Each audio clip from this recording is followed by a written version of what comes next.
Capítulo 10. El poder del trabajo en equipo. La fuerza impulsora. El noveno paso hacia la riqueza.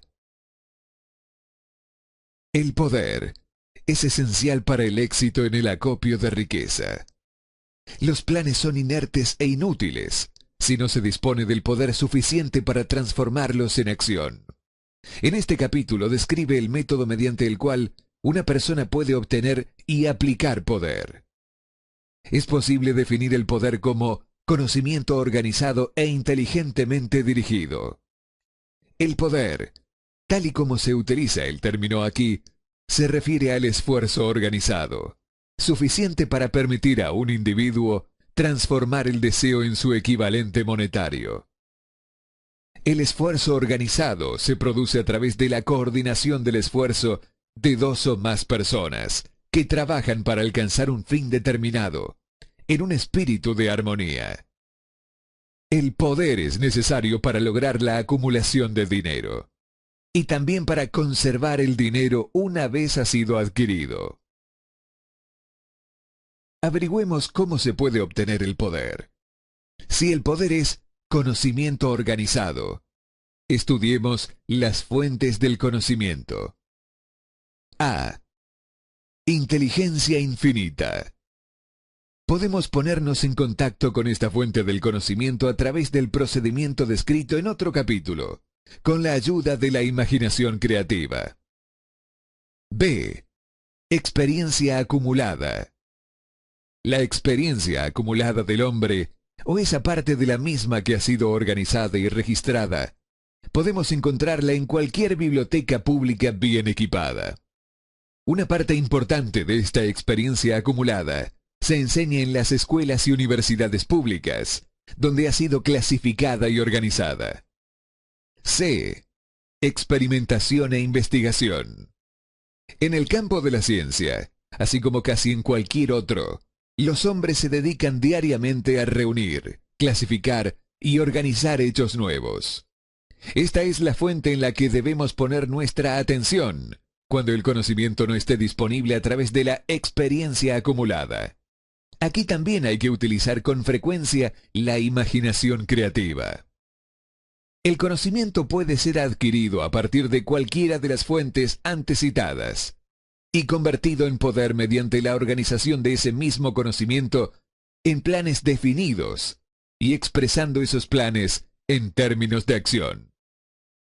El examen de estas tres grandes fuentes de conocimiento pone ya de manifiesto la dificultad con la que se encontrará quien se apoye exclusivamente de sus únicos esfuerzos a la hora de reunir el conocimiento y expresarlo a través de planes definidos en términos de acción.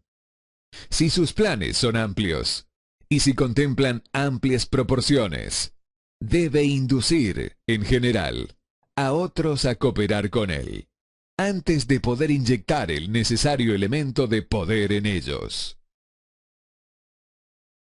Gane poder por medio de un equipo de trabajo.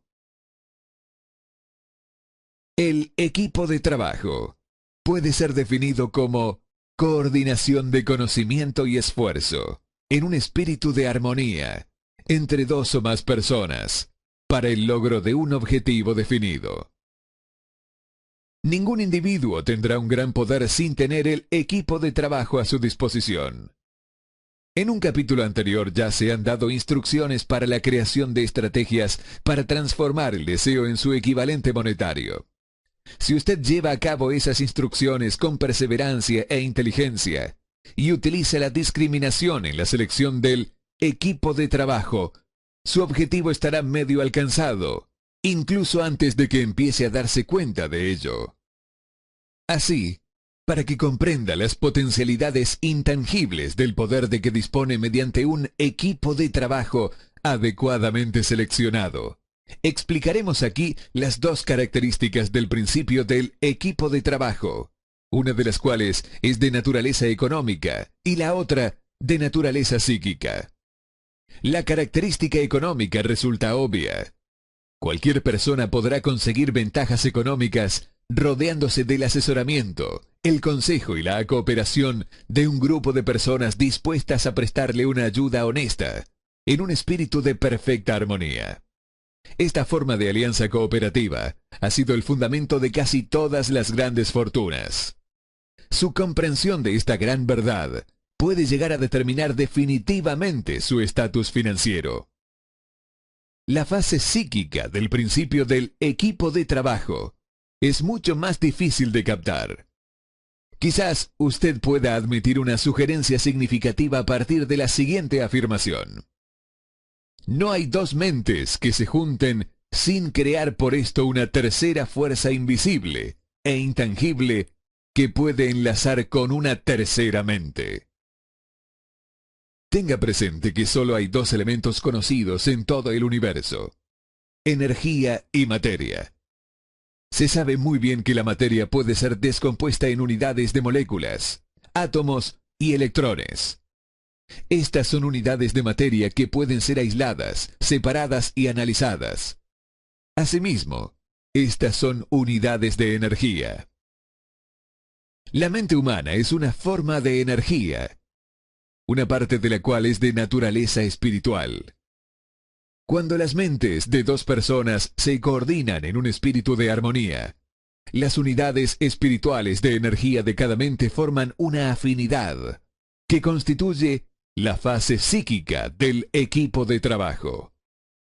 Hace ya más de 50 años, Andrew Carnegie fue el primero en llamar mi atención sobre el principio del equipo de trabajo, o más bien, sobre la faceta económica del mismo.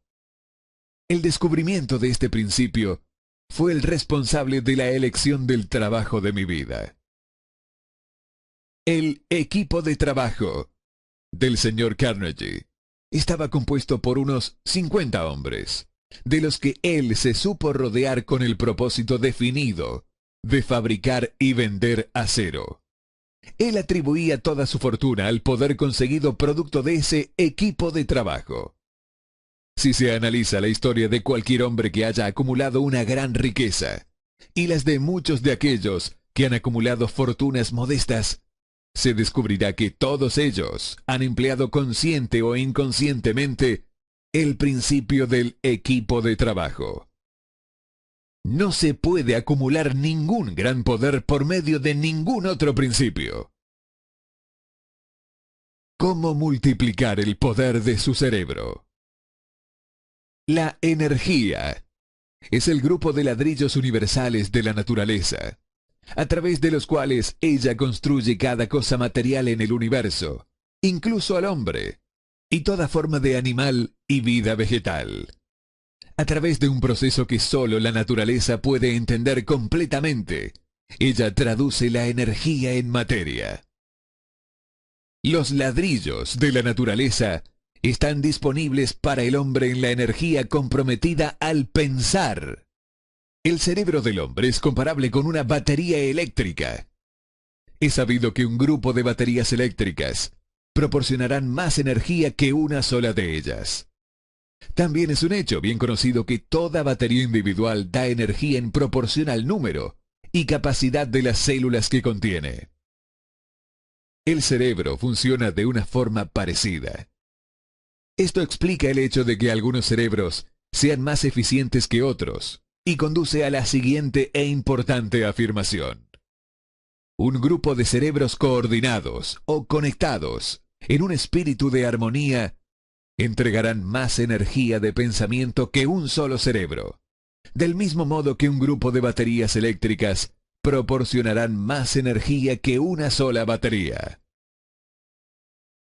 A través de esta metáfora, se hace evidente que el principio del equipo de trabajo contiene el secreto del poder obtenido por hombres que se saben rodear de otras personas con cerebro.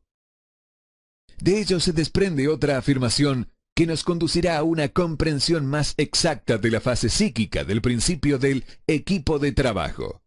Cuando un grupo de cerebros individuales se coordina y funciona en armonía, la energía generada incrementada por esa alianza se vuelve algo que está a disposición de cada uno de los cerebros particulares que forman parte del grupo.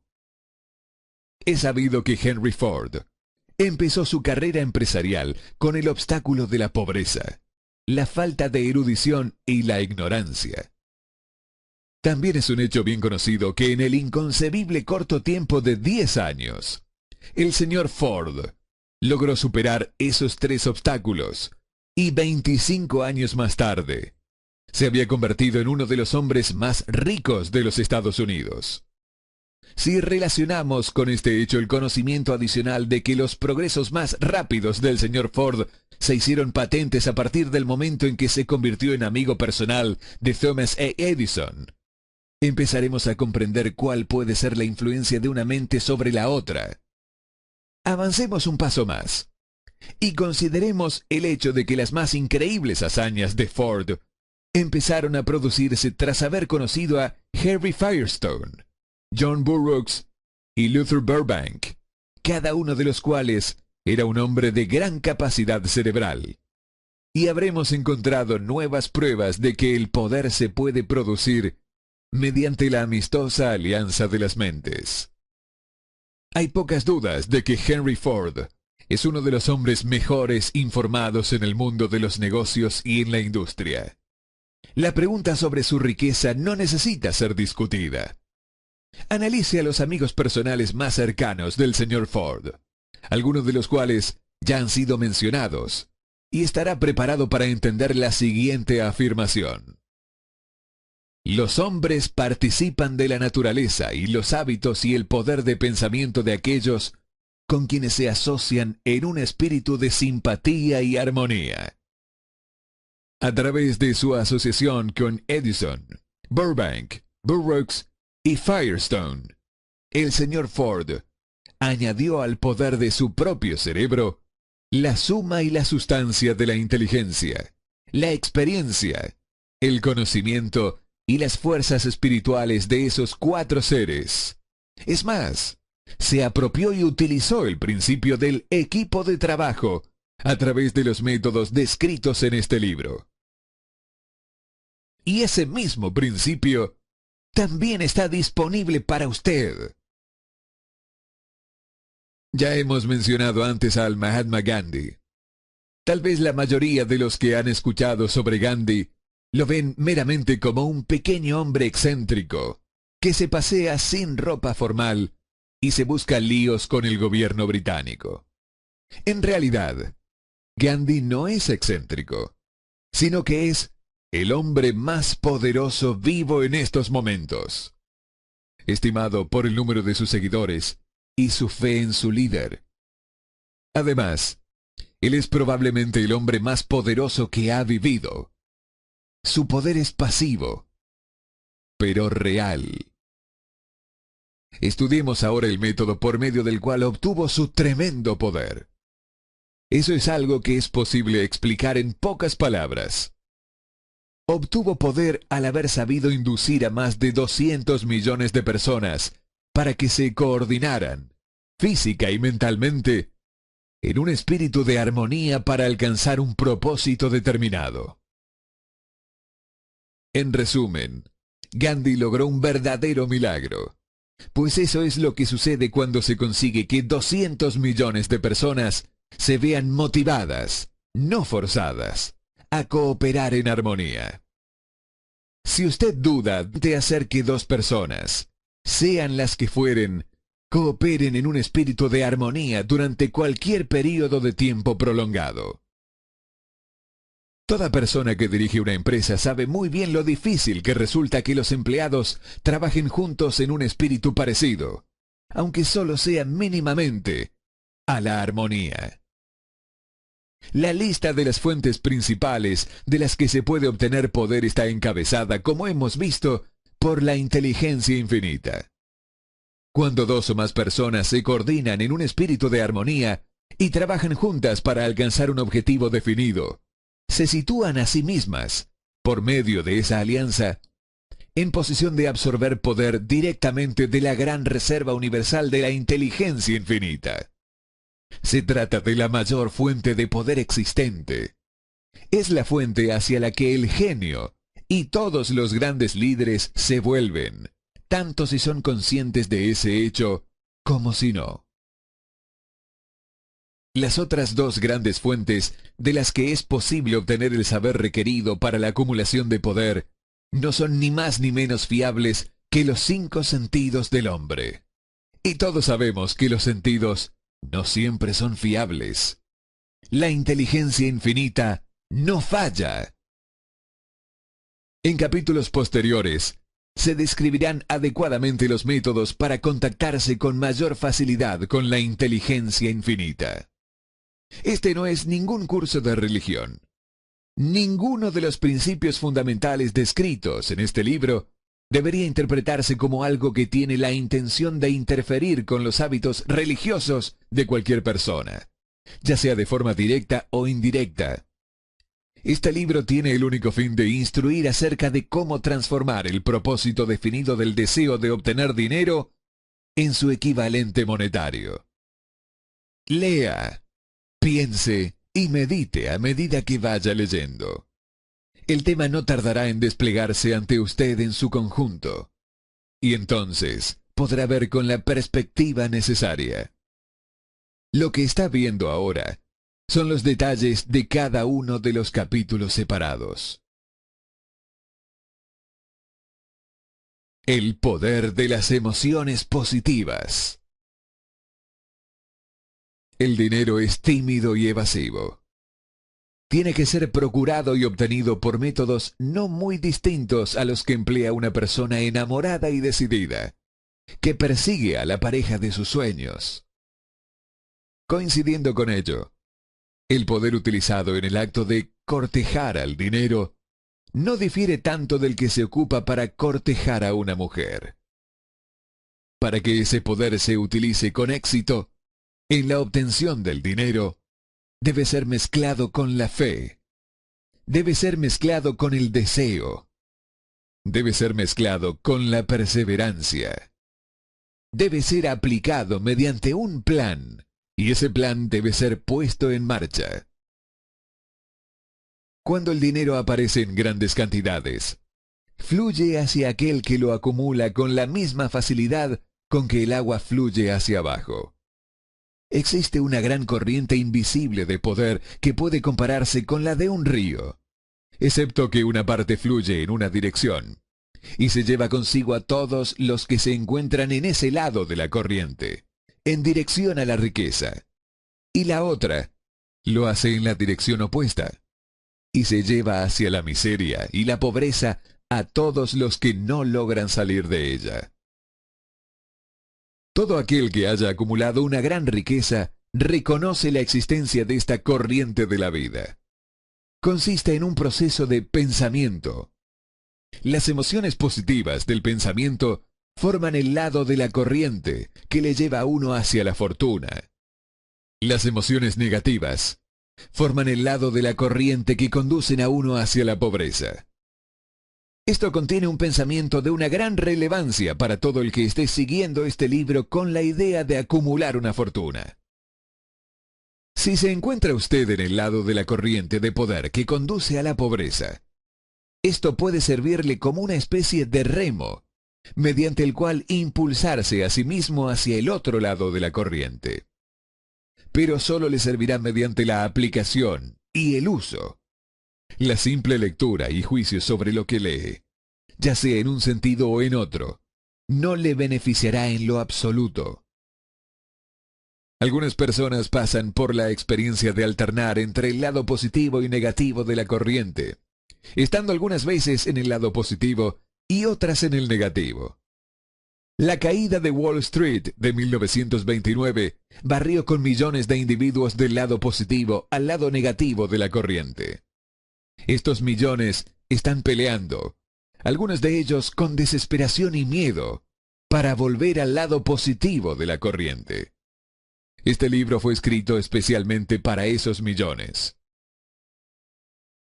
La pobreza y la riqueza suelen cambiar de lugar cuando la riqueza ocupa el lugar de la pobreza. El cambio se produce a través de planes bien pensados y cuidadosamente ejecutados. La pobreza, en cambio, no necesita de plan alguno. No necesita que la ayuden, porque es enérgica y ruda. En cambio, la riqueza es reservada y tímida y, por lo mismo, tiene que ser atraída. Cualquiera puede desear riquezas, y la mayoría lo hace, pero solo unos cuantos saben que un plan definitivo, más un deseo ardiente por la riqueza, son los únicos medios confiables para conseguir riquezas. La felicidad se encuentra en hacer, no solo en poseer.